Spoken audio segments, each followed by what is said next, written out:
Oh. If you're just now tuning in, we're talking about podcast juices. Yeah. That's gross. Does anybody watch this live? Nobody really watches it live. We probably should let people know when we're recording. But why don't you tweet about it? Tweet about it. Well, also, it's only for our patrons, right? Yeah, it's I don't know. I forget. I go through the week. I got because I feel like maybe if you just tweeted it and anybody could watch it, then maybe like one person would tune in. I don't want to talk to anybody. I don't know. Like Andrew gets his dude bro friends to watch his streams, so I feel like, his dude bro friends. Yeah, you were there. Mostly aren't his students mostly watching this? I think no, it's like mostly just like some guys. Like I think Zach was on one of them. I tune in. I think maybe like a handful of them. I say just a kind of a dismissive, asinine comment, and then I leave. It's perfect. Well, let us know in the comments below if you would tune in and watch this live. Click down. What is it? Click, subscribe. Like and subscribe. Like and subscribe. We put out new episodes every Friday. Yeah. But we record them at random. Who knows? Yeah. Who knows? I mean, we're doing the next one Thursday. We're doing the next one Thursday. So next Thursday, if you want to listen to Retold the musical, grab a peeper, get comfy, and watch this. Cinematary, brought to you by PBR. Paper. And Sierra Nevada. And Nalgene water bottles. Nalgene. Look at this straight edge here. Duncan, Idaho. All right. Jesse and then Michael for the order. Rah. Here we go. In 3, 2, 1. And welcome to episode 375 of Cinematary. I'm your host, Zach Dennis, and I'm here with Jesse. Michael O'Malley. In today's episode, we'll be talking about movies that we saw this week in part 1. And in part 2, we will be continuing our Oct-ogre series with 2010's Shrek Forever After, which, a little preview, is a little bit better than last week, but not by much. So not enough to really actually feel better at the end of the day. I don't think it's better. I think they're both. I don't know if it is better. At first I thought it was better, but upon reflection, I don't know if I think that's true anymore.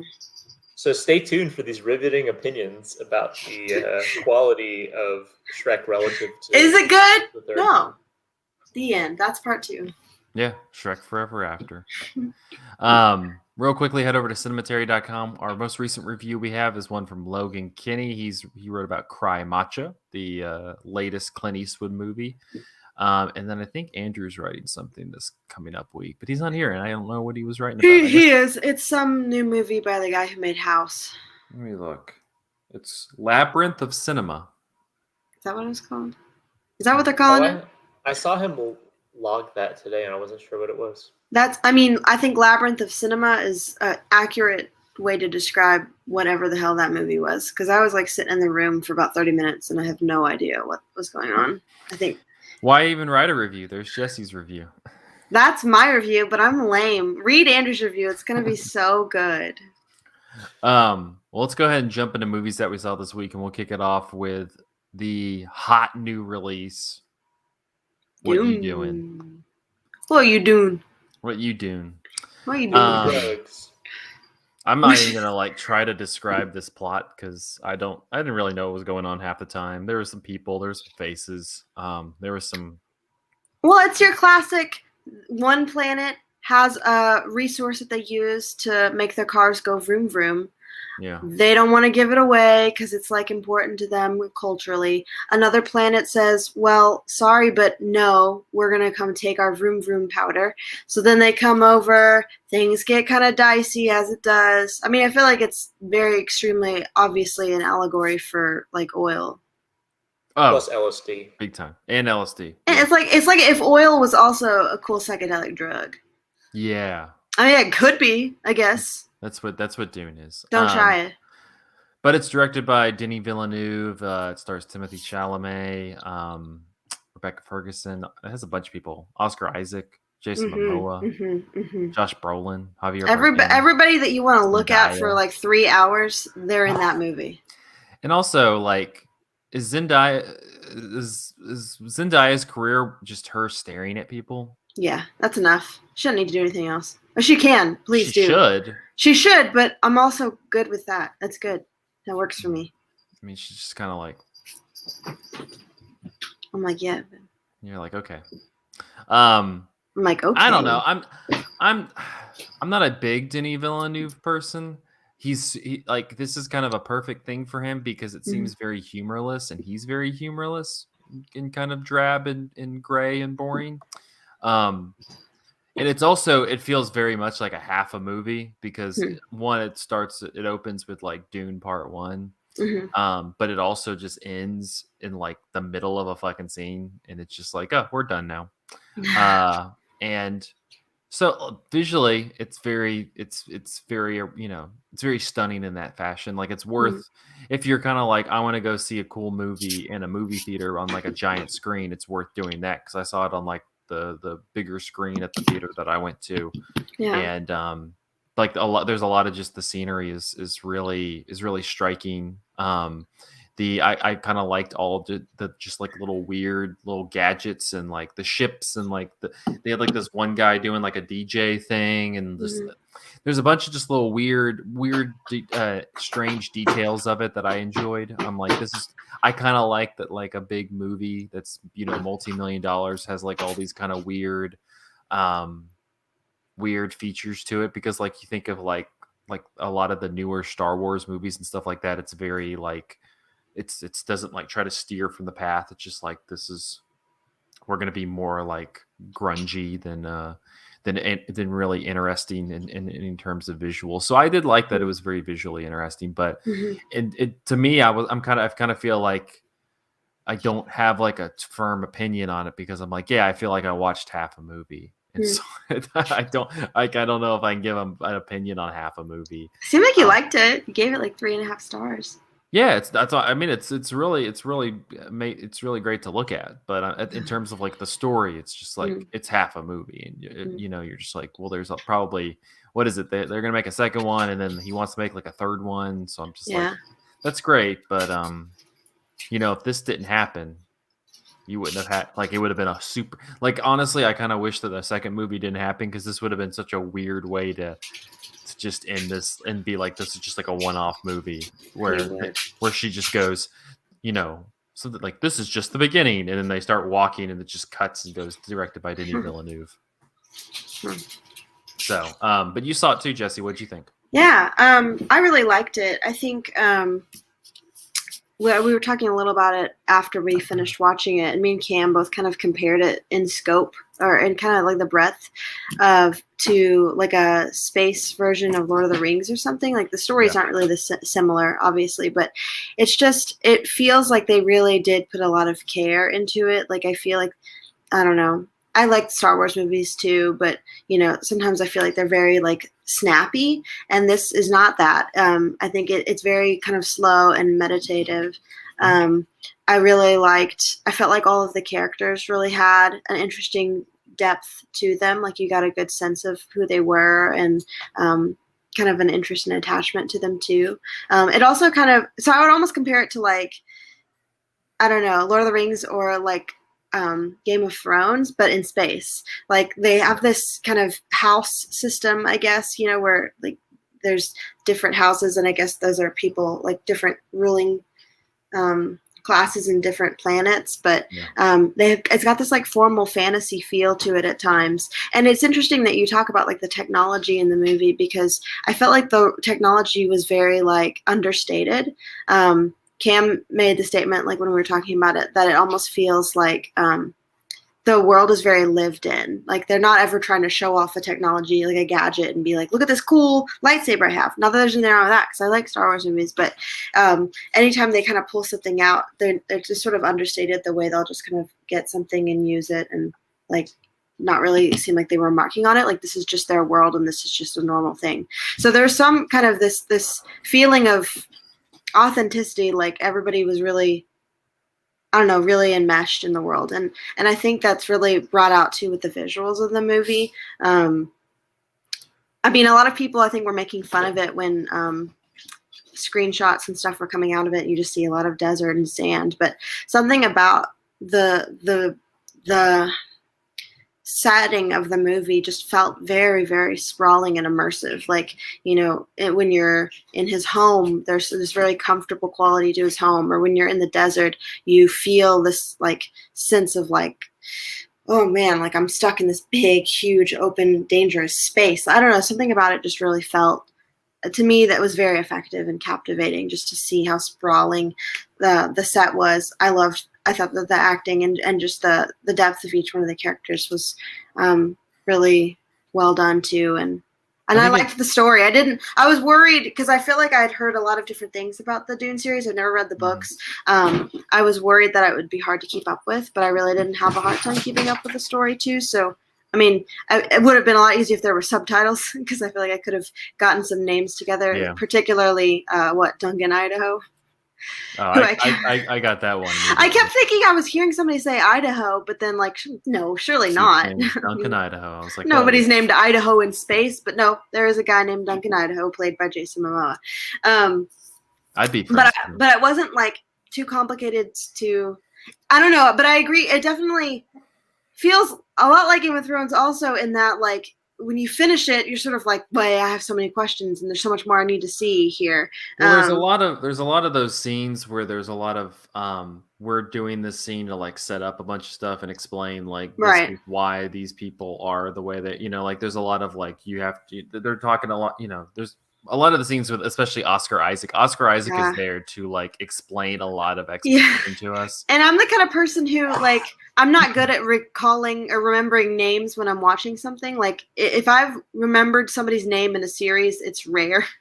Usually I'll say like the blonde one or the witch one. The only names I even remember from this is Paul, just because it's hilarious that the main character in Space World is named Paul. But that was the one thing that was like a little hard, if they like, because they would kept mentioning people's names who were off screen, and if I had like a little face thing with their name somewhere to look at, oh yeah, that guy. But I had that, sometimes I'd get a little lost there. But there's like I think it's the movie's the least interesting when it's in these like kind of exposition scenes. There's a lot of like, let's talk, I'm talking to this character, but I'm really talking to the audience. I'll like explain stuff. It is the most engaging whenever they're like exploring the desert and they're like doing that kind of stuff like that, where they're actually like engaging in the world compared to explaining the world to you. It's way more it kind of feels I think a good comparison would be something like Inception, where they have to spend half the movie explaining everything to you, and they have to spend half the world like entertaining you. And I think Inception's a little bit better at like explaining and entertaining you. This one is very like this, monochrome room where I'm going to explain why this family is important. But when the movie, like they get into they start like getting into the desert, they start like engaging with like this tribe of people who are in the desert. Like that's where it's the most interesting, because like you get kind of a new, like you're saying, you do get this kind of lived in quality where they're not baby stepping you. They're just kind of they're dropping you into the world. And that's where it's the most interesting, which I guess is probably going to be the majority of the second movie. So that's a good sign. It's definitely an unusual blockbuster. It's not like a high-paced thing. It was certainly big budget, and you can tell. I don't know. It just felt like they really wanted to take their time with it and just draw you in. And I think that it's kind of reflective of some of his other work too, where it's not like really, really high energy most of the time. It's very kind of slow. All of his work. I've only seen a few things by him, so I don't necessarily want to make a sweeping statement, but that's fair. That's probably fair, but I don't know. But he seems like the worst person to like be like in a relationship or friends with. It just seems like you're just like, yo, so Denis, like what's going on? He's just like, big spider. He's just kind of like, the world is drab, and he starts like spouting off like philosophy, and you're just like, all right, well, I'll see you later, dude. No, it's good. There's a giant fucking worm. That was cool. With big teeth. Yeah. Yes, the worm. I liked it. I liked it a lot. I wouldn't go into it expecting it to be this big. Like, I'm wondering how the like audience reception of it is going to be, because it's really kind of an unusual, it's done slower. pretty well so far. Yeah, I mean, like I think, like I said, I think it's whether you like it or not. Like, I think it'll be a satisfying experience to go to a big Yeah. screen and watch Yeah. it, because it does, like, on the just purely like visual level, it's way more fascinating than most things. Now, I will say, you know, what was even cooler on the big screen? The trailer for Ambulance, which so excited for that movie. Okay. That was my hype. It'll be interesting. I don't know if there's any way to do this, but I would be interested to know like how people feel about the movie if they only saw it on HBO Max versus if they went to the theater to see it. I think you definitely want to see it in theaters. Yeah, but they probably understood it better. Like I was thinking, true, like I would love to watch it on HBO Max just so I could have subtitles to know what the fuck they're talking about. I heard something like AMC theaters are now going to start maybe rolling out some screenings with subtitles. They have closed captions, and I'm going to probably go do that. Please, like, I'm old. Michael, would you recommend reading the book? Like, do you remember liking it? Was it confusing? So I read it in high school because I had heard that it was an influence on Star Wars, which it 100% is. Really? Yeah. I mean, they talk about spice mines in A New Hope, and it opens up on a desert planet. Like, it's definitely like riding the Dune wave at the time. But I remember getting into Dune it. 65, right? Yeah, Dune was 1960s, so it was like it far predates Star Wars, and was like, I mean, Star Wars is definitely trading in on that, especially at the very beginning. But I remember reading it, and it only took me like 10 pages to realize, like, oh, so maybe this influenced Star Wars, but this is definitely like really heady and complicated. And like it does that thing where it has like before each chapter, there's like quotes from like some like religious text or political texts and things like that are of course like made up within the world. And it was a little bit. I mean, this is me when I'm like 16 or something, so maybe I would feel differently now. But I remember it being a little bit difficult to get into.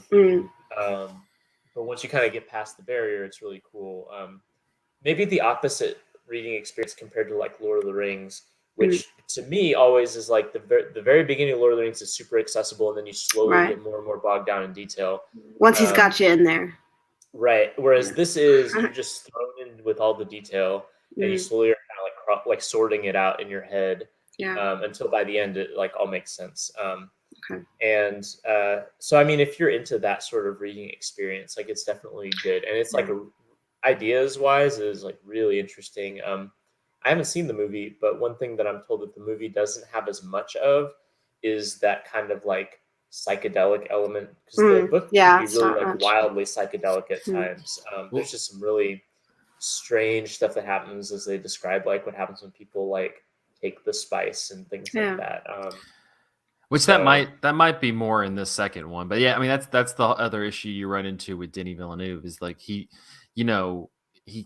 has his lane, and so you don't really get into anything.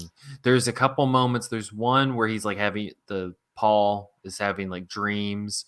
There's a couple scenes where he's like having these visions and dreams and stuff. But I wouldn't classify them as like being super psychedelic. It's more like a dream sequence. Yeah, and I mean, some of it is just that, like, the world of Dune is just really strange and grotesque. Like, just some of the stuff, at least as it's described, is really strange. I mean, I don't really like the David Lynch version from the. I don't think anybody does. Whatever, but that David Lynch movie does kind of capture like the kind of weird grotesquerie of like the world of Dune. And especially like the kind of I'm forgetting the terminology, but the like space bureaucracy or space like feudalism or whatever they're dealing with. Like those people are really kind of very gross and like strange compared to like the more majestic but kind of harsh world of like the planet of Dune. So I mean, I have fond memories of reading Dune, but I also feel like it's maybe not for everyone. I don't know. I'd go. I mean, again, I would go see the movie. It's visually much more fascinating than anything everything else you'd see as from like a large scale blockbuster movie. I thought it was lovely. Other than Ambulance. So, Michael, I'm going to toss it over to you because you went nose first into a horror series. Yeah, so as it turns out, the month of October has been mostly consisting of me running through 2 series, the first of which would be Shrek, and the second of which is Friday the 13th. And in both of these series, I had seen only the first one before I decided to take the plunge and see the rest. And so I checked out from the library the first 8 Friday the 13th movies, which came in like a set together. I don't know why 9 and 10 weren't included. But I was only going to watch the second one, but then I ended up watching a lot more. And I've watched through the 6th one, so I've not seen 7 or 8. So all you 7 and 8 fans, I'm sorry. Oh. Sorry.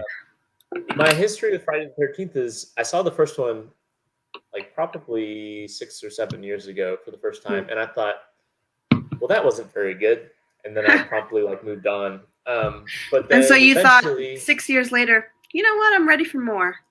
well, so what I was interested in is I had gotten further along in like the Halloween and Nightmare on Elm Street series, and a lot of those, obviously, the first one is the best with those two, but they have kind of like they get really bizarre and weird as they go on. Just because like I think people run out of ideas, and so they're just like, whatever, we're gonna make we're gonna make Freddy give birth to a baby or whatever, all this like weird stuff. And I'm like, you know what? I know from the titles of the movies of Friday the 13th that later on, like Jason goes to space and Jason takes Manhattans from the Muppets, apparently.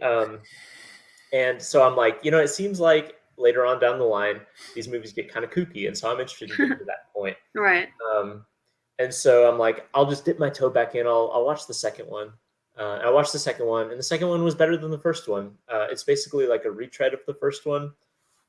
One thing that's kind of funny in like the first like 4 Friday the 13th movies is they all begin with a recap of the one before it, which is really funny because usually these movies don't care about continuity, and these movies also aren't really that plot heavy either. So like at the beginning of the second one, we get a recap of the first one, which for those who haven't seen it, like spoilers, but like we go, these kids go to Camp Crystal Lake and they slowly get murdered by an unseen foe throughout the movie. And at the end of the movie, you find out it's this mother who's mad because like 20 years ago, her son drowned because 2 camp counselors were having sex and not paying attention to her son, and he drowned. And so he's like taking revenge on like horny teenagers for life.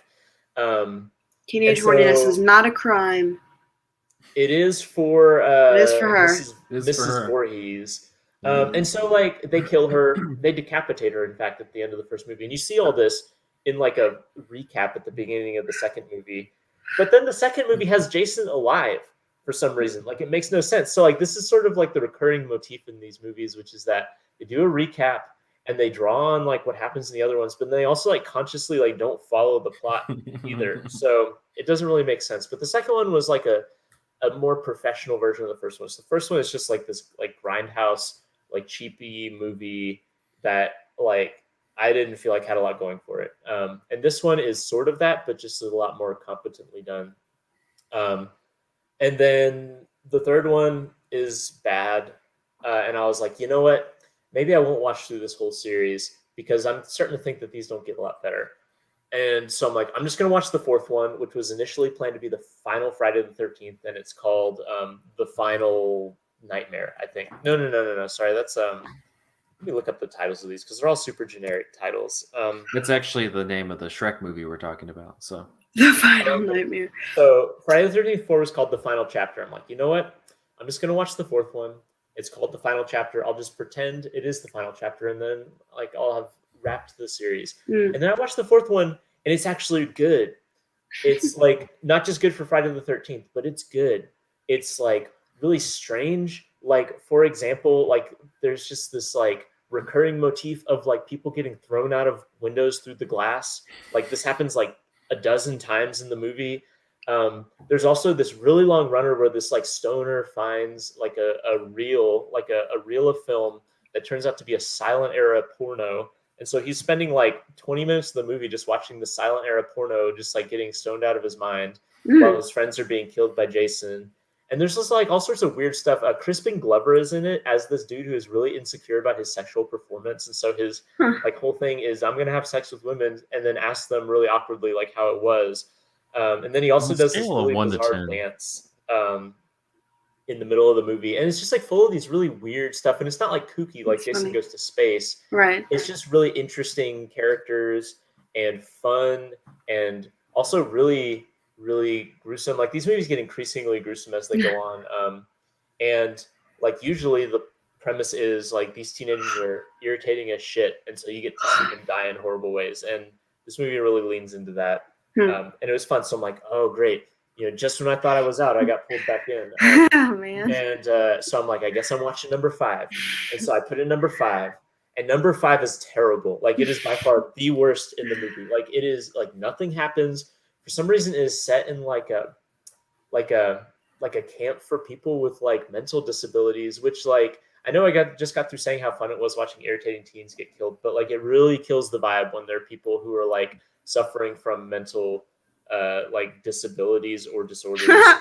Like genuinely, like the first kill is this dude who like genuinely had like he's visibly disabled in some way, and it's just like not very fun. And it's also like so boring. A lot of these movies end up being pretty boring because there's such a plot like repetition. It's like, oh, what else is there to see? Then they die. Oh, these other people are about to have sex, and they die. Oh no, now enough people have died that people realize what's going on, and they're no longer interested in having sex, so they got to hunt down Jason. And so then I finally watched the 6th one because I had heard that was a little bit better than the 5th one, which it was, but it wasn't as good as the 4th. And I think at this point I am going to just watch 7 and 8.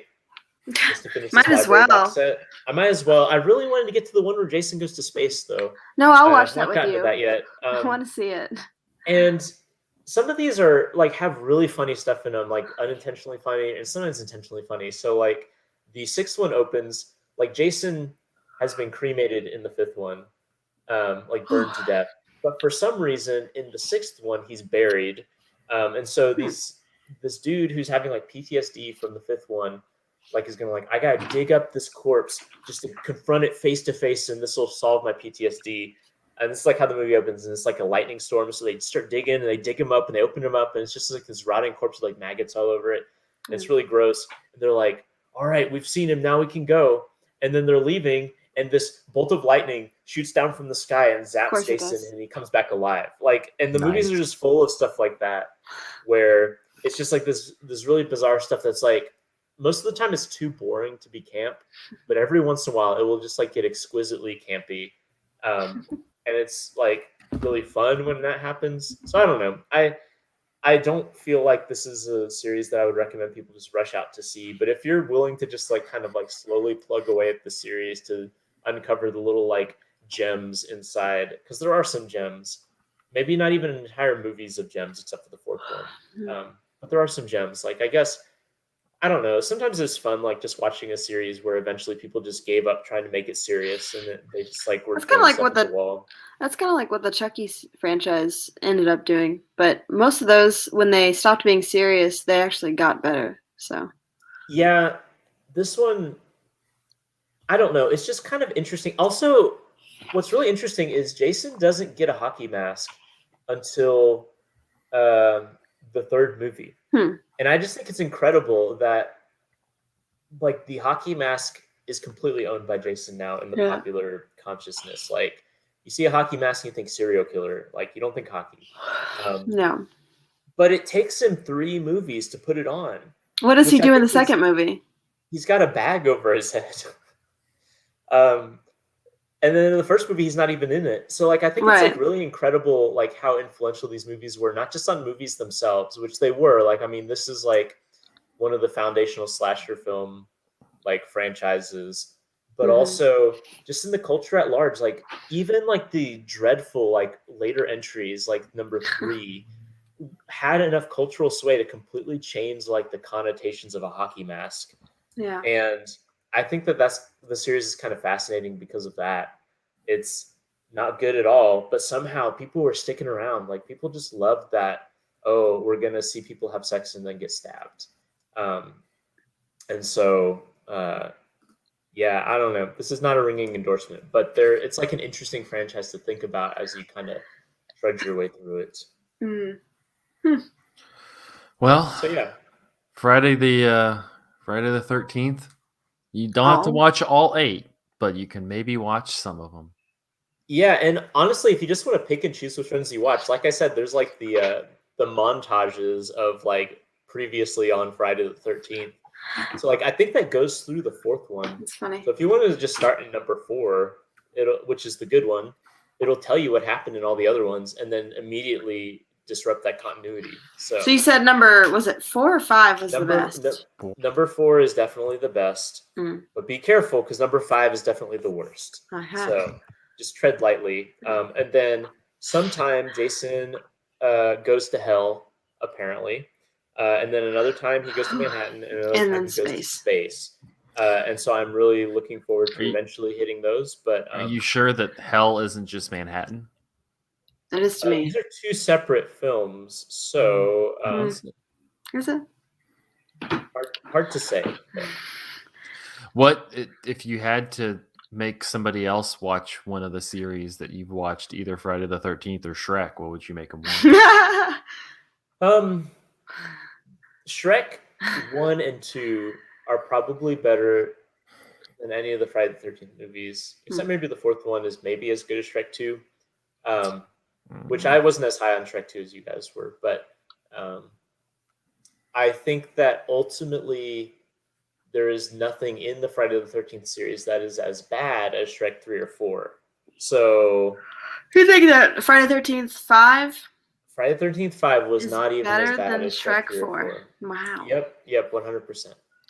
I mean, you kind of, you didn't have me there, but now you kind of get me. Like, maybe I will do this. I don't think after Shrek 4, even Friday the 13th is a step up.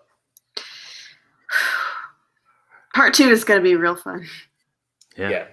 Speaking of that, we're going to take a quick break, and then we'll be back talking Shrek Forever After. Hell yeah. After this. Stay cool. Yeah, we stopped recording, right? Yeah. And then I go to add new track, and I mute this one. Patreon exclusive. Jessy tries to figure out the audio. Okay, cool.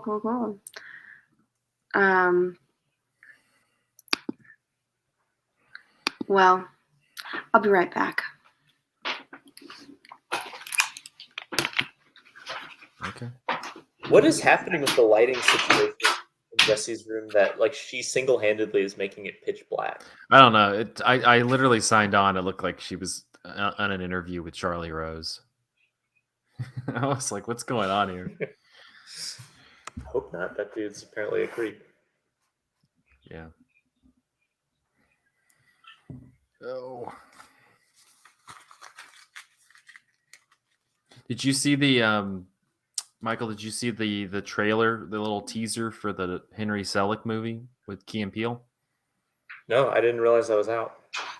Yeah, it was like all of like 25, 30 seconds. But it was like a little teaser. It's Henry Selick directed it, and stars Key and Peele co-wrote it with Henry Selick.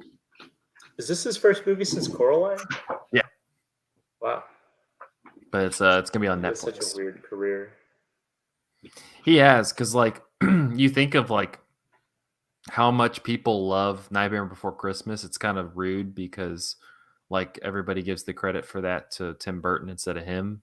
Right. But yeah, like, people like adore that movie. I mean, they're having like they have like the watch the movie with the symphony type thing going on right now. What's up, Ollie? Have you seen any of his other movies like James and the Giant Peach or Monkey Bone or any of I those? haven't watched Monkey Bone, but I've seen James and the Giant Peach, and that one's whatever. And then Coraline. Monkey Bone is weird as shit, and it's also terrible. But it's got Brendan Fraser and a stop motion monkey who like trade brains. It's very weird. I don't know. I'm just like the dude directed Nightmare Before Christmas, which is widely beloved by people, and then Coraline is I think is very popular with folks. It's just kind of strange that he's never had something else. Yeah, Coraline is so good, and I don't think any of his other movies are even close to that. I know people like Nightmare Before Christmas, and it's fine, but I think people need to come down about it a little bit. I haven't seen Nightmare Before Christmas in years. I love it's me like some fine. Nightmare. Like it's a good. fun little like I like it, musical, but I don't know. Like I said, I think people attribute it more to Tim Burton than Henry Selick. Yeah, because he was just what is he like a producer or something like that? Yeah, he was just the producer on it. So, but yeah, you should watch the whole. It looks. I mean, I don't know. I know. I interviewed Tom Moore a couple years ago for Wolf Walkers, and I was talking to him about streaming services. And the one thing he said about is he's like, they seem much more willing to like toss money at stop motion and like kind of non-Pixar, Disney animated people. And so if there's one positive out of Netflix and things like that, it's that people like Tom Moore and Henry Selick are able to make movies because they're just like, yeah, here's some money, there you go. I'm waiting for I missed part of what you said. So you said there's a new Henry Selick movie that's pretty good. It's on Netflix? No, there's a trailer. Will be on Netflix. Yeah, it will be though. That's cool. I'm waiting for the great like Netflix animated movie because all of their animated movies have like little interesting things about them, but I've not seen one that like through and through felt like it was. What animated movies have they made? They did like I would probably say the best one I've seen, and it was fine, was that Mitchell's versus the Machines. Yeah, they did that. They did that was on Netflix? Yeah. Yeah. I mean, they've done like a lot of movies where I remember thinking like this is interesting and different, but never one that like completely blew me away honestly a lot of the problems are on the screenplay level with the ones that I've seen. Like they have some really interesting like animation technology going on. Have you seen that the Claus one, the Christmas one? No, I've heard people really like that. Yeah, a lot of people really like that one. I've not seen that one. I've also not seen The Little Prince, like their version of that. I did not like that at all. No, it wasn't good. It was awful. No, yeah, it wasn't good. It's real bad. I don't know. Yeah, maybe Henry Selick can give us the first great Netflix movie. I don't know. It'd be cool. I'm excited. When is it coming out? Oh, I think next year at some point. Okay. Oh, Zach, I ended up getting that Cartoon Saloon box set. Yeah, I was gonna pre-order it as well. Yeah, I ended up when you sent it to me, I clicked on the link and it said sold out, but I guess they must have changed their stock or something, or changed their order of production, or I don't know what. But anyway, I ended up getting it, and it looks like it's gonna be super cool because like it's got that like book. No, I was gonna, because it comes out in December, and so I was gonna pre-order and get it. But yeah, it's the 3 movies and it has the artwork and stuff like that. Yeah. No, I'm gonna get that because. No, they're cool, and that was a fun interview. Tom Moore he's a cool dude. So, all right, let's rock and roll. Let's talk about not cool animation. Okay, man, rock and roll. Count us in, Buckaroo. Here we go. In 3, 2, 1. And we're back with part 2 of episode 375 of Cinematary. In this part, we will be continuing our Oct-ogre series with 2010's Shrek Forever After. I don't really have a lot of notes on this one because I out of all the episodes of Cinematary that we've done, there's usually like a couple things that are like kind of fascinating or interesting that I can add to the note sheet. There's nothing with Shrek 3 and 4. It's just like these people got paid, a movie was made, and it came out. So this one was directed by Mike Mitchell from a script by Josh Klossner and Darren Lemke, who did Date Night, which is a good movie.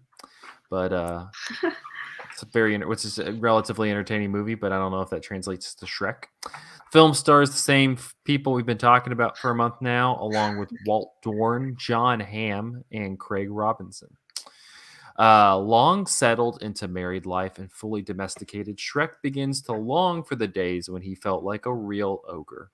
Duped into signing a contract with devious Rumpelstiltskin, he finds himself in an alternate version of Far, Far Away where ogres are hunted, Rumpelstiltskin rules, and he and Fiona have never met.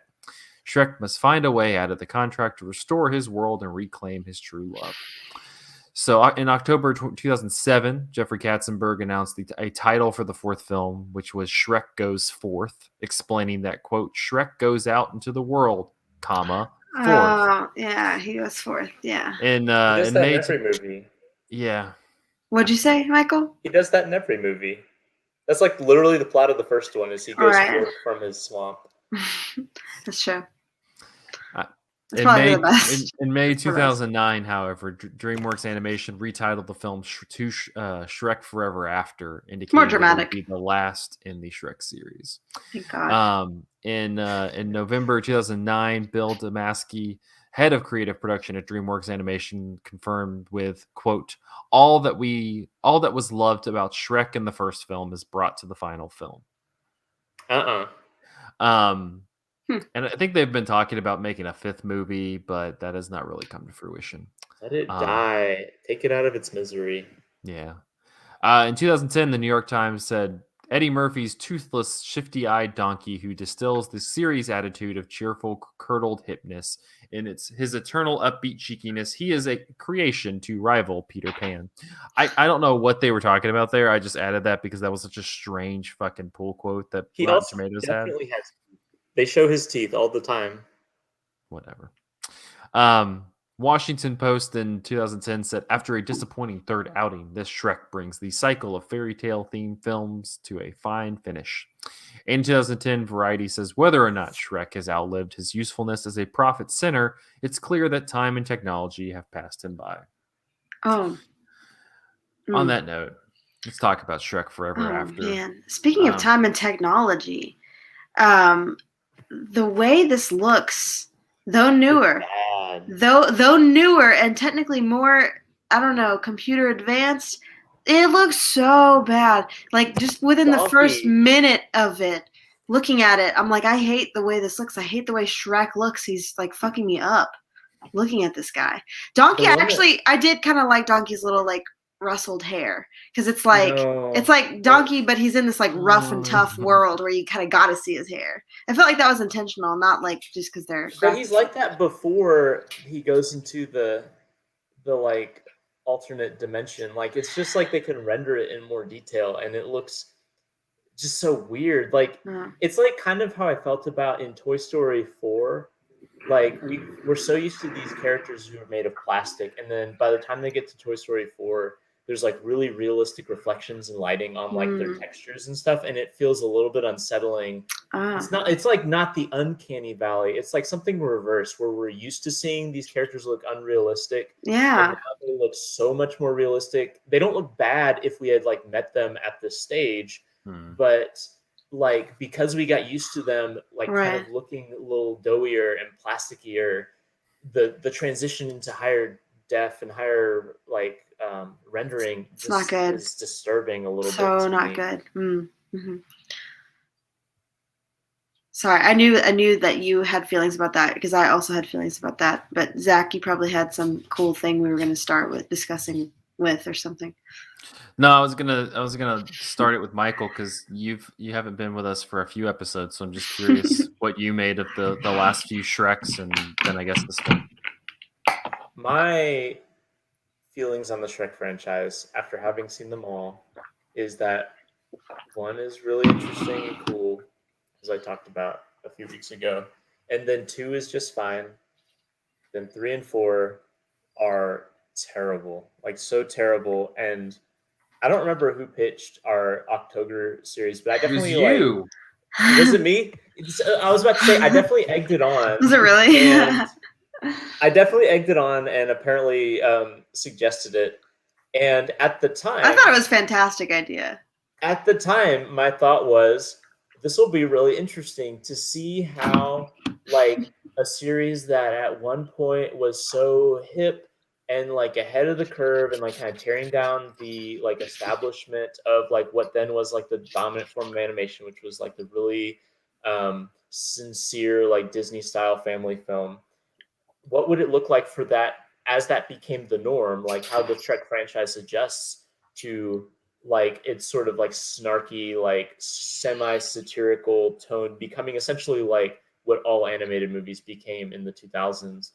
And the answer is it's not that interesting to see the Shrek movies just become like every other franchise. Like, and I guess it's actually sad. This whole series, as we reflect on it, is just sad. And maybe it would have been more interesting if Shrek had continued to be this like really antic and like transgressive force. But Shrek's 3 and 4 are just like they're sitcom plots. They feel like like really long episodes of a sitcom that's in like its 10th season, and its characters get married and then have kids, and then they do a It's a Wonderful Life episode. Like that happens in like all old like sitcoms that last long enough. And there's something just really like a bummer about that, because a lot of like it wasn't like DreamWorks as a studio that lost that really strange energy, because you can see like B movie and like eventually, which was after Shrek 4, but eventually like things like Trolls or Captain Underpants, like those are weird and interesting movies.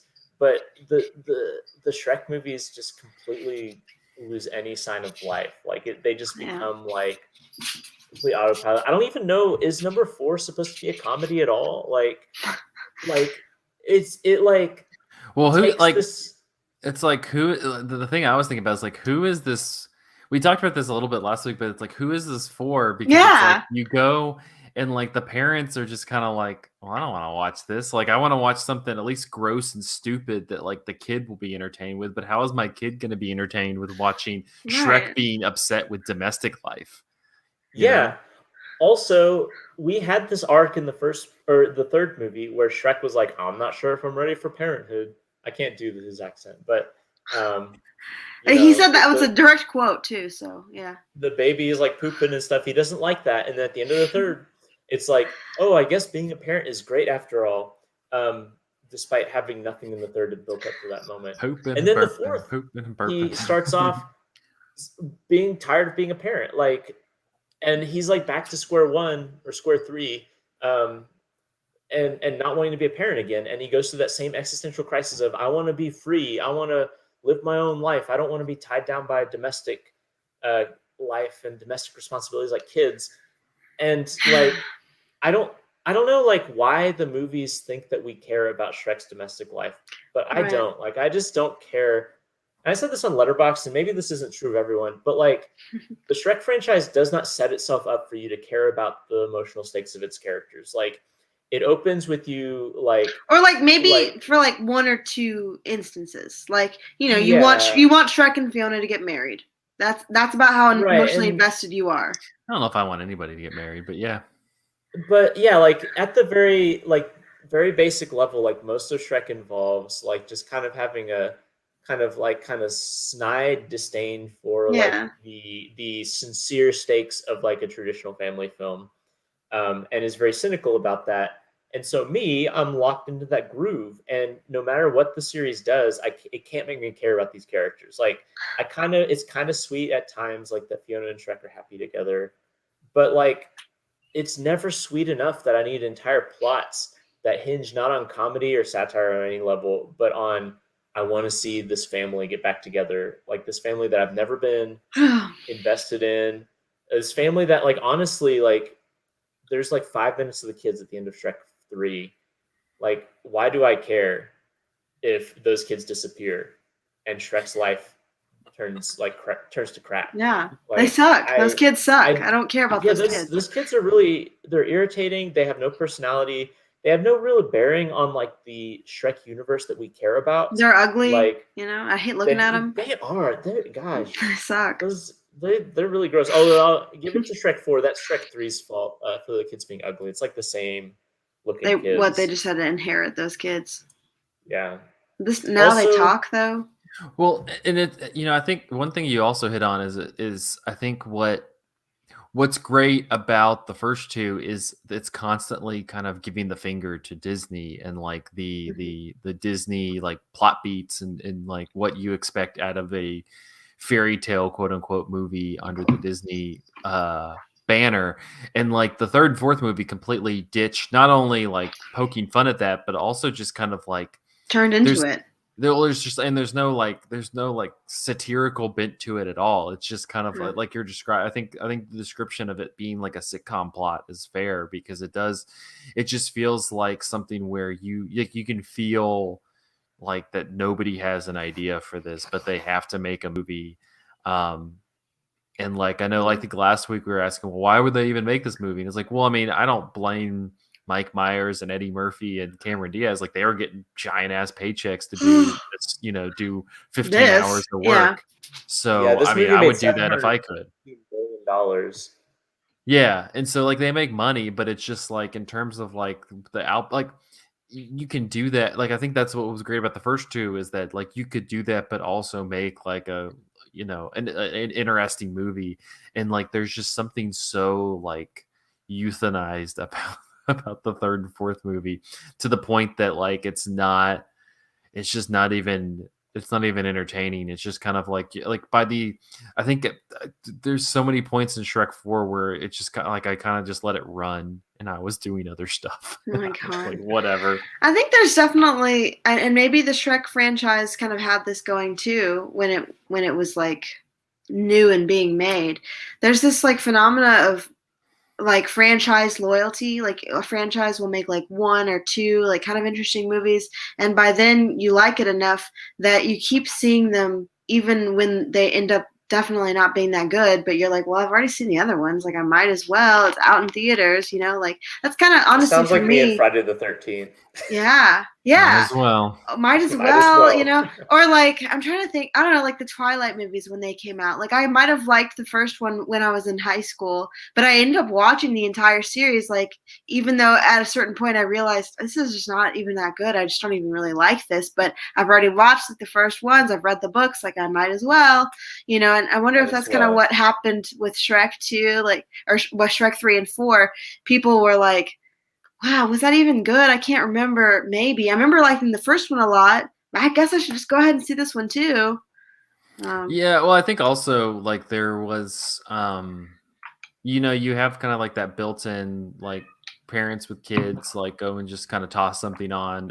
But I think also there like the first two movies like I said, like they set a precedent for being like this is like a little bit different than your run of the mill animated movie that you're seeing. Like there's you're not at this point in time you got Pixar and you got Disney doing Right. stuff. Um There's and kind of an those and edgy feel to it. yeah, but those and like this came out in 2010, which is the Yeah. same year that Toy Story 3 came out. Entangled.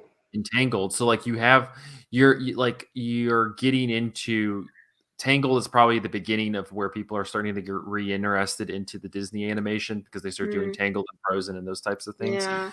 And then for Pixar, like Toy Story 3 is probably, and correct me if I'm wrong, kind of like the last vestige of like that golden age That's what it was Pixar. supposed to. Yeah. Yeah. I Kind of This mean, is like before. Then there's Cars 2, and you get in like rockier territory.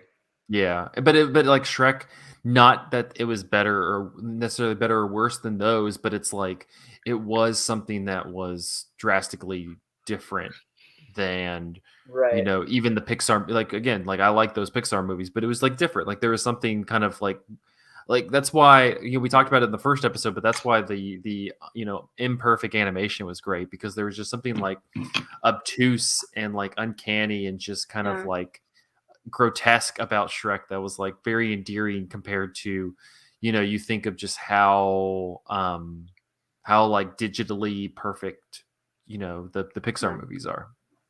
And I think I don't know, there's something interesting to be said. Like, so when Shrek 1 comes into theaters, like that is at the tail end of like the Disney quote unquote like renaissance. We're like Disney in like starting with Little Mermaid, like on through the 90s, like completely wraps the American animation industry around itself, and all American animation begins to resemble Disney movies. Even the early Pixar movies are very like Mhm. like constructed in like a Disney mold, like Prince of Egypt or something like that. And Shrek comes out, and it's not like the first like kind of like hip or adult centric like animated movie. Like they did Ants and stuff like that, but like it's definitely the one that feels like most aggressively anti that formula.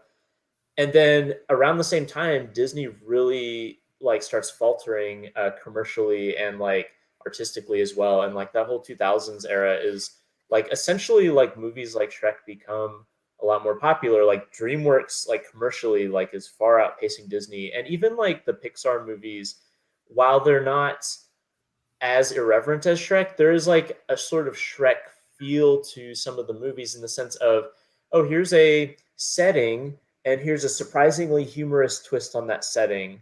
Um, so and it's like the Pixar movies were never as dopey and sincere as like 90s Disney. And so like the Shrek franchise never like really responds to like Pixar. And then by the No. time that like Disney comes along and becomes Disney, Disney itself has been kind of Shrekified. Like if you watch Tangled compared to like Mulan or something like that, Tangled is so much jokier and quippier and like sarcastic than any of those like 90s Disney movies, because it's like inherited the DNA of like some of the like just ambient Shrekness of like family film, like animated family films at the time. And at that same time, the Shrek franchise has just become so anemic. Like it's just like this weird thing of the franchise itself couldn't really sustain the death of the thing that it was satirizing. And everything just kind of co-opted the DNA of Shrek, which kind of left the whole thing toothless. Like in general, even if they had continued to be satirical, like I don't even know if how that would have landed. It even kind of lost. I mean, like I'm thinking also now with this fourth one, especially like there's like hardly any references, whether good or bad, to like pop culture. You think of like the first and second Shrek, and it's like wall to wall, like it's making direct references to stuff that you would recognize.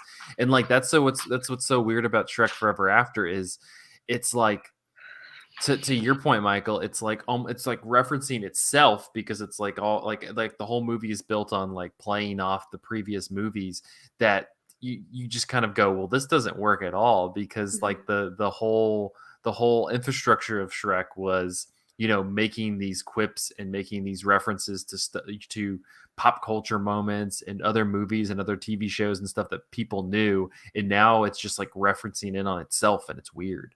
I mean, the music also, is like the music's just like life. Like there's just, like, the music is lifeless. The just everything. It just feels so antithetical to what the movies previously have done. Also, it does this thing that is really strange. Like you talk about referencing the other movies, which it does, but it does something really bizarre, and I don't know why this is so bizarre to me, except that like. So none of the other movies ever mention ogres, except in as much as Shrek is an ogre. Yeah. And then in this movie, there's an entire race and civilization of ogres, and that really threw me for a loop. It felt kind of like I don't know if you guys have ever seen the sequel to The Lion King, Simba's Pride, but they invent it for that sequel a whole rival tribe, like a rival clan of lions they pretend has existed the whole time, and that kind of felt like that was happening when the ogres showed up, and I'm like, wait, what are all of these other ogres? I thought it was just Shrek and Fiona, even though like I know Shrek like talks about like ogres have layers, like assuming that there are other ogres. There's something like I'm not even like bought into series continuity, but there's something weirdly disconcerting about like all these ogres coming out of the woodwork in the fourth movie and never having been referenced in the other movies. Yeah, I guess what you're supposed to think is that they all kind of had to be in hiding and out of the way, and now they're just like able to kind of safely, when they're all together, be together and fight against this thing. And it's a better time for ogre rights. So right, Andrew, when we were watching it, he was kind of like saying he almost didn't want this universe to end, because he was like, hey, but these ogres are going to get liberation. And I was like, yeah, but in the other universe, like they kind of do, since Shrek and Fiona are celebrities.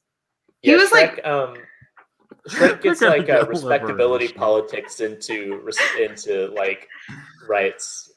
Like he has to save a princess and overthrow the like Lord Farquaad in order to get rights. I liked also just somewhat, irrelevant, but I like that the main like non-Shrek Fiona ogre is like this ogre that's voiced by John Hamm. Like, why the fuck is John Hamm the voice of the ogre? I don't even. Yeah, this is like at the height of Mad Men too. Like Yeah. 2010 is like in the Was middle he of like the- John Hamm as a prestige actor. He was literally an ogre called Brogan. Was he the chef, or was he just like the hot one? No, Yeah, okay. he was the hot one. There was definitely one that they were like, we're gonna give him like a chiseled jaw That was and John like ripped Hamm. abs for no reason. They're Yeah, like, he's a hot ogre. It just seemed like You're a welcome. weird decision. I also want to talk about, speaking of weird decisions, like the fact that Shrek spends most of the movie trying to force Fiona to kiss him is another thing. Like, I know Seth on the other episodes kind of went on rants about how much he hated Shrek as a character, and like that never really bothered me too much in the other movies because it's just like whatever, he's an ogre, and like I don't know, I never cared about the character of Shrek, so I didn't care if he wasn't a character that I didn't like. But in this one, he's not, like, he loses all of that like curmudgeonly ogreness and just becomes like a gross dude. Like, he's just like, I just want to live my life, and now I'm gonna like try to kiss this woman who doesn't want to kiss me all the time just to prove that she actually does love me. I don't know. Like, well, it's all about like him learning not to take what he has for granted. But like, watch Coraline if you want to hear that message. That's actually, and it's a story for kids too, right?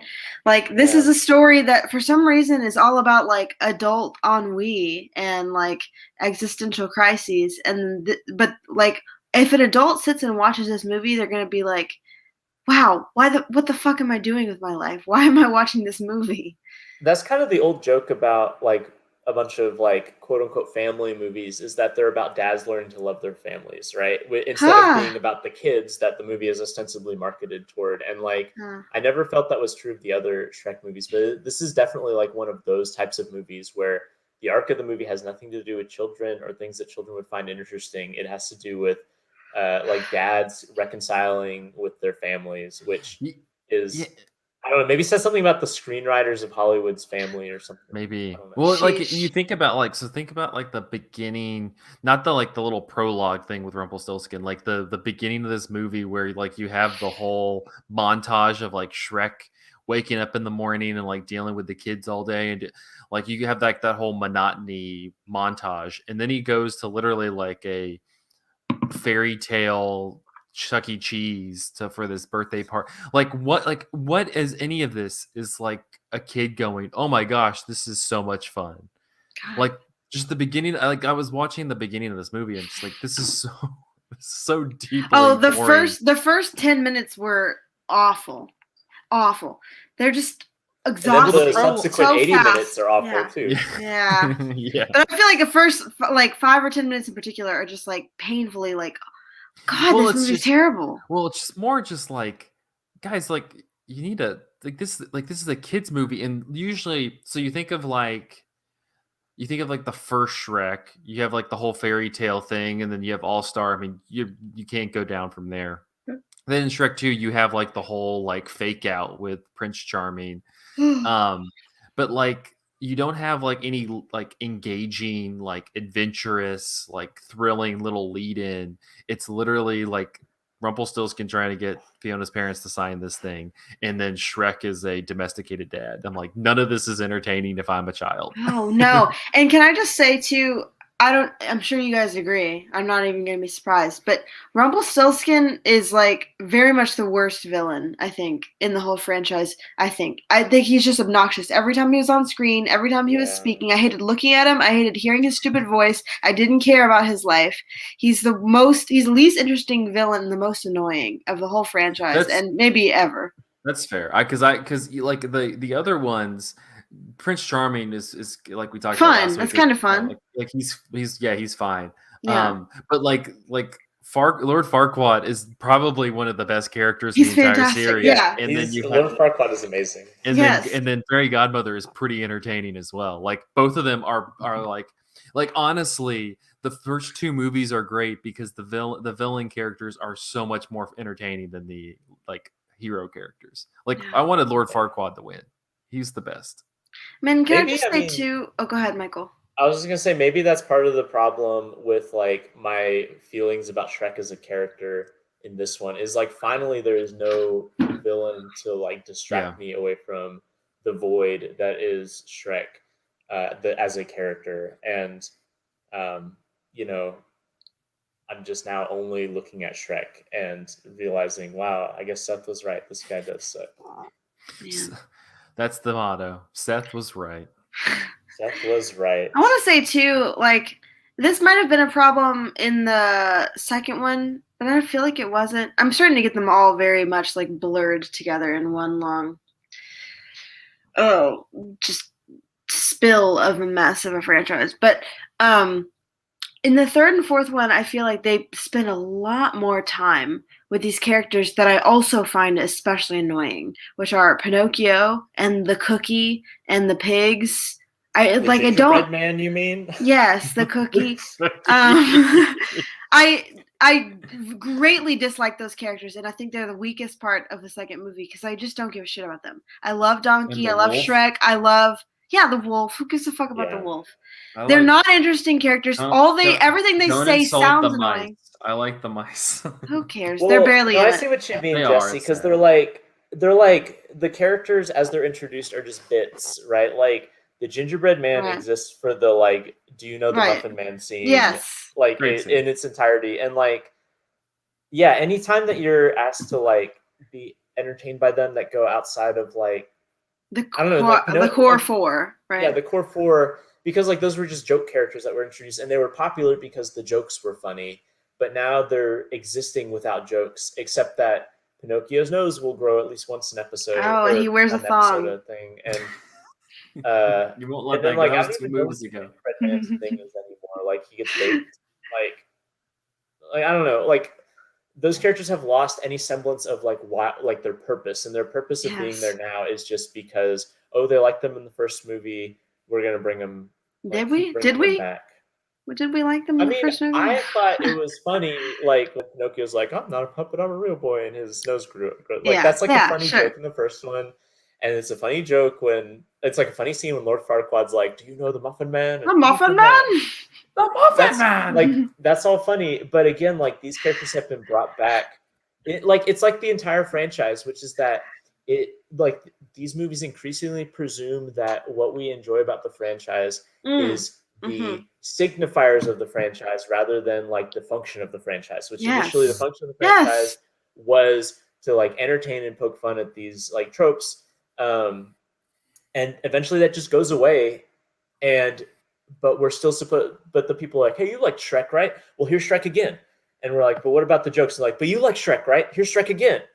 And they just like lose anything that was appealing about the movies while also just drilling in like the franchise-ness of it. Like you liked seeing these images, and so we're going to play these images for you, even if we don't care to make them enjoyable. And kind of going back to the point we were talking about, like more and how it like fits with like the larger movie trends, like that seems like a precursor or an indicator of like kind of what we're in now, where we have like, you'll have like a franchise and there'll be one character that people really like, and it's like, well, let's make a prequel or an origin story about this person. We did get a Puss in Boots movie. It did. I forgot about that. They do have that, but I mean, like you think of like you think this week you have the whole completely insurmountable. It's not even a prequel or an origin story, but the story about the real life Buzz Lightyear that the toy was based off of. Wow. That like who the fuck gives a shit and wants to watch that? And wait, Buzz Lightyear is based on a real person? So allegedly, no, it's a real person within the Toy Story universe. Oh God, so they're literally making an origin story about the real life character who was inspired Buzz Lightyear, who was real in the context of the Toy Story universe. So that in the Toy Story universe, they made a toy. Like, what the fuck? Somewhere are you like a graduate student studying postmodernism is like having an orgasm right now as you're describing this. Because I mean, like.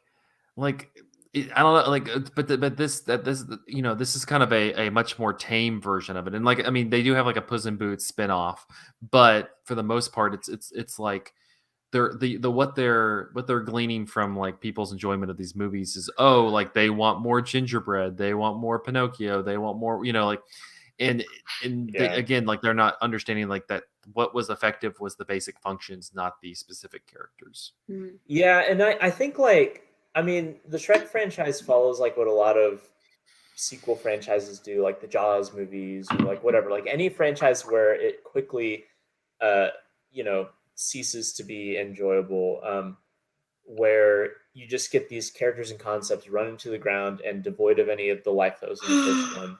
And I think that like the innovation of like a cinematic universe, or like the kind of really IP centric um uh movie franchises that we see now, is that like studios have just become a lot more canny about making sure that the public doesn't feel that these are cynical anymore.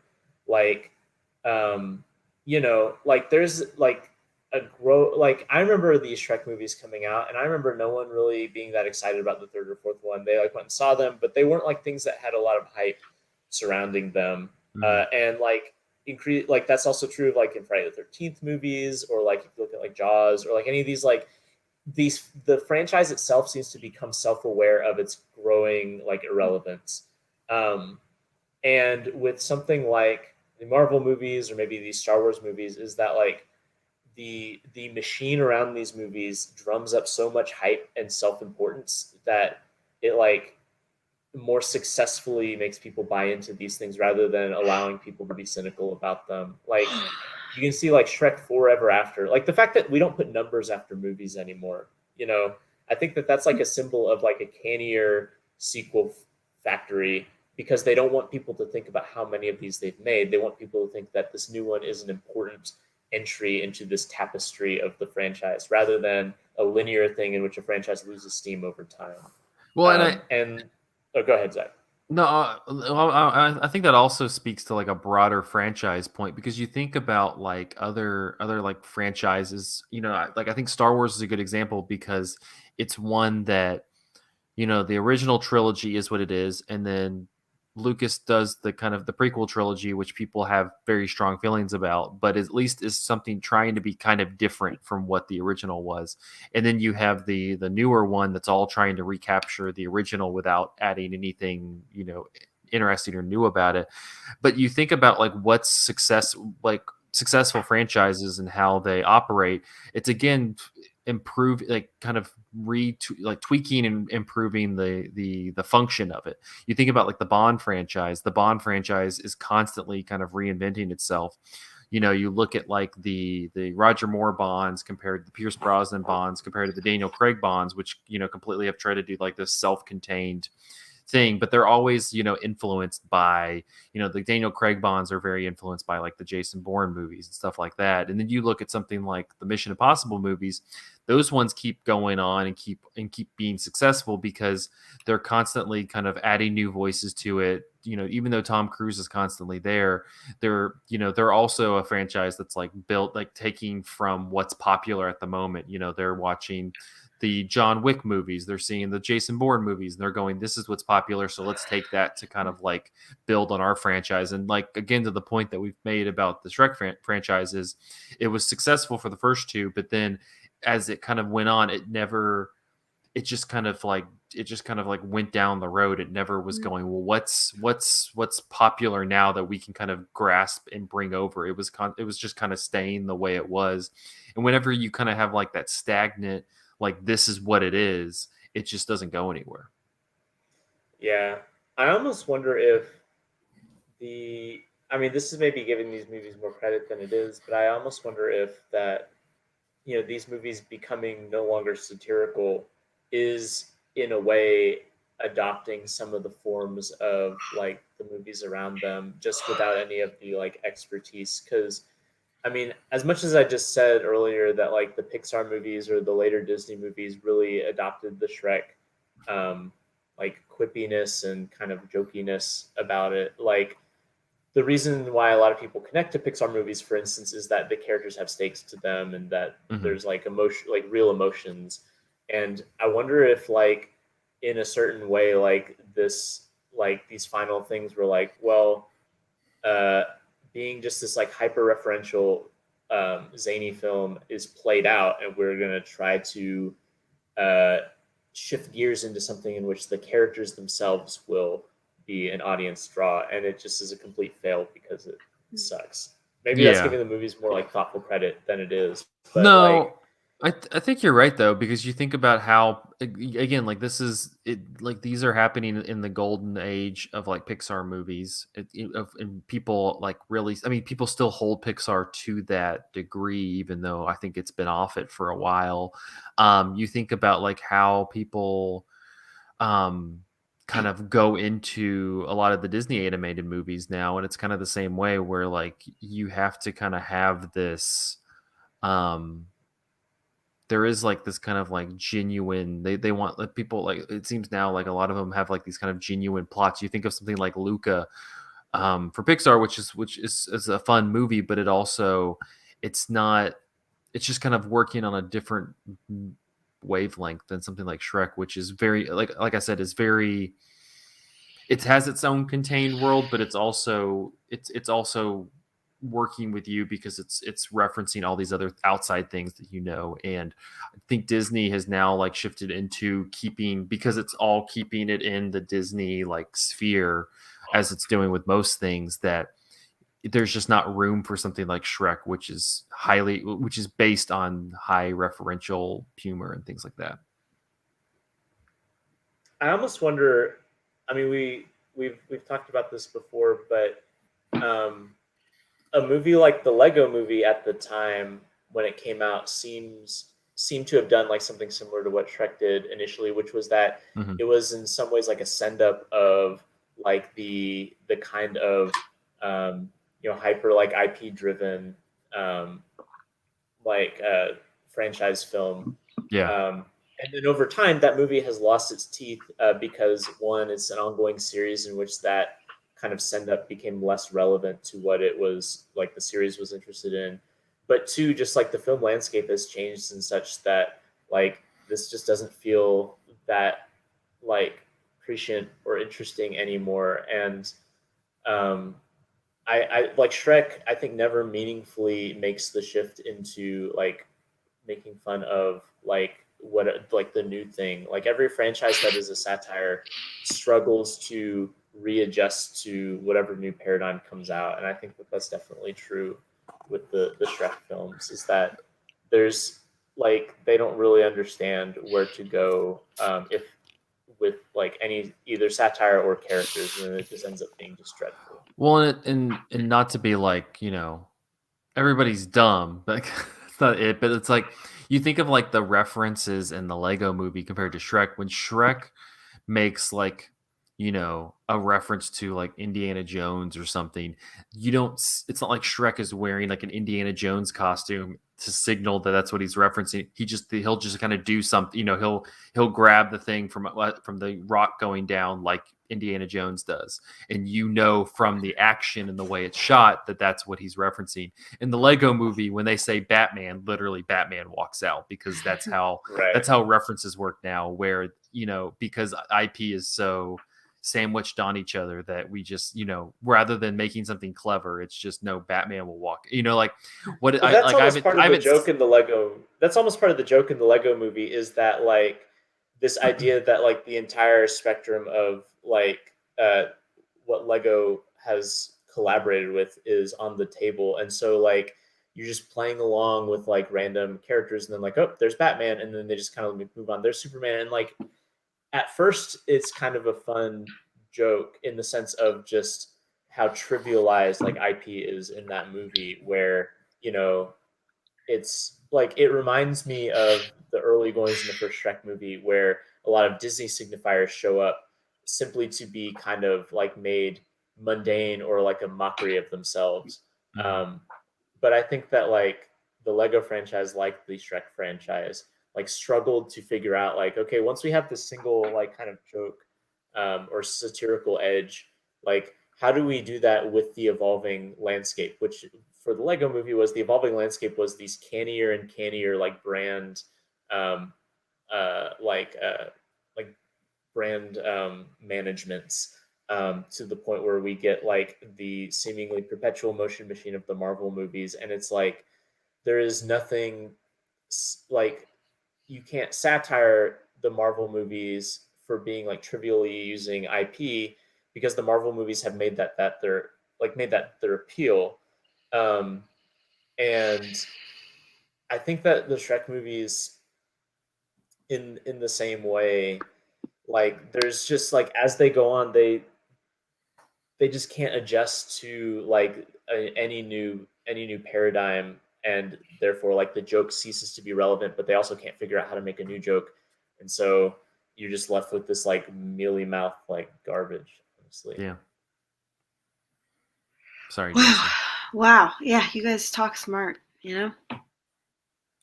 I don't know. Overall, Shrek Forever After is not good. It was marginally better than 3, I think. Wait, I what think. would I'm you not say sure. is better? What would you say is better about this than 3? Like I couldn't name a thing. I'll say this. This is what I would make is that I was much more interested in like the alternate universe, like ogres, like ogre clan thing, than I was in the Shrek needs to bring this guy to far, far away to be the king. Because that got super boring. Like it was just super dry. And like as Andrew ranted about, like you had Merlin and all that shit. It was just super boring. I was bored in this also, but I can hang with like the alternate universe stuff. Yeah. I guess that new. was kind of interesting. Yeah, it was like I think they realized after 3, like, oh, maybe this sucks. Let's just like do something totally different, sort of. So they just like scrapped the universe they were in and like put a new universe. Like maybe we'll make this. Is this anything? Is this any better for you guys? And no, not really. No, it's not. But they tried. You know. It was cool. I want to say I do think it was kind of fun.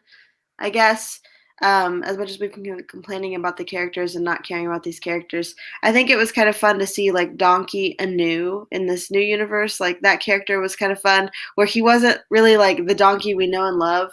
He's just some guy that's stuck in this shitty universe. And Shrek is like, "Hey, you're my like best friend," and this guy is just like, no, who the fuck are you? Also, so like Shrek kidnaps this donkey and brings him out and says, I'm your best friend from parallel universe. And like, can you imagine some random person kidnapping you, like hauling you out to the middle of the woods and telling you they're your best friend from an alternate universe and with like the utmost like critical need, like I need you right now to save the world.